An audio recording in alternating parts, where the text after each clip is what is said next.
Rendahnya minat peternak untuk pengembangbiakan menyebabkan populasi ternak terus menurun sehingga ketergantungan impor semakin besar.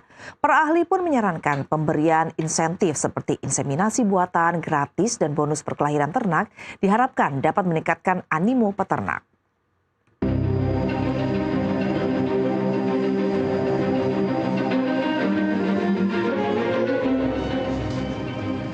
Indonesia dihadapkan pada kondisi ironi. Meski sumber daya hijauan makanan ternak melimpah, matahari sepanjang tahun, dan curah hujan yang cukup, negara ini masih menjadi importir daging. Dalam rantai usaha ternak ruminansia besar yang meliputi breeding dan pengembangbiakan, perdagangan, pemotongan, dan industri pasca potong, breeding justru menjadi mata rantai yang paling tidak menguntungkan. Rendahnya minat peternak untuk breeding dan pengembangbiakan menyebabkan populasi ternak terus menurun sehingga ketergantungan impor semakin besar. Para ahli pun menyarankan pemberian insentif sebagai langkah konkret.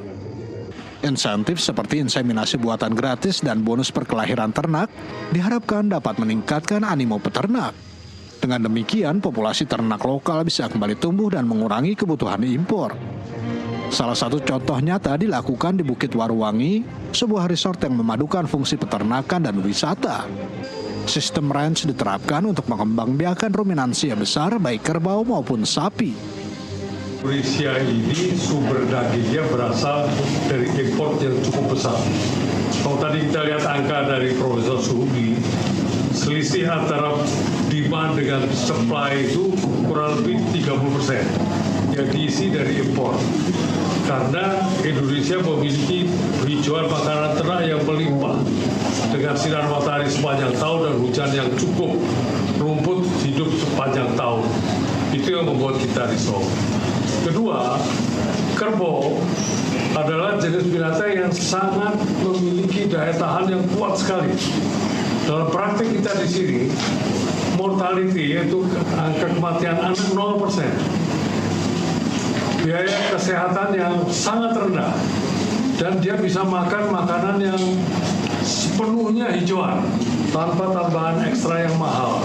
Oleh karena itu kita mengintroduksi ini, kita berharap bahwa ke depan populasi ternak kerbau bisa semakin meningkat di tanah air kita.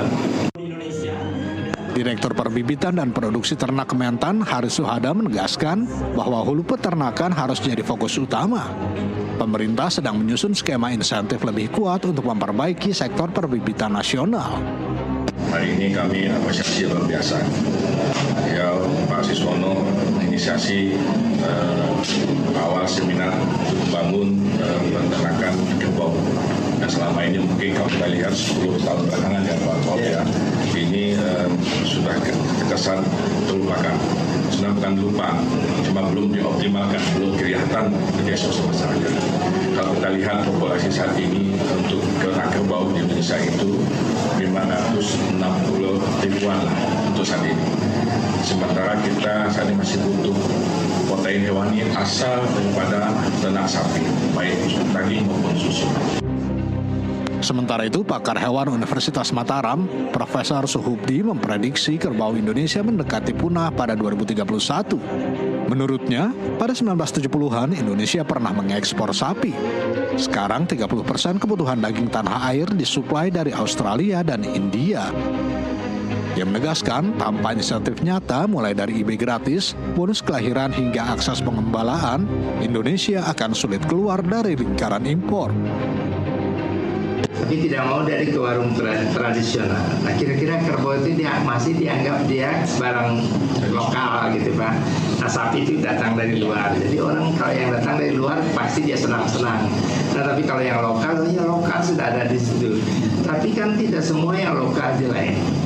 Nah, oleh karena itu, kita ini terutama beliau ini dari perbibitan, maka semua potensi wilayah kan di setiap wilayah ini ada ternaknya, ada potensinya. Maka sudah saatnya sekarang itu kita harus mengangkat potensi. Karena setiap individu itu punya kelebihan masing-masing.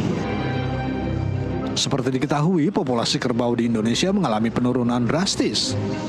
Pada 2022, Direktorat Jenderal Peternakan mencatat hanya 1,37 juta ekor, turun dari 2,4 juta pada tahun 2000. NTV melaporkan.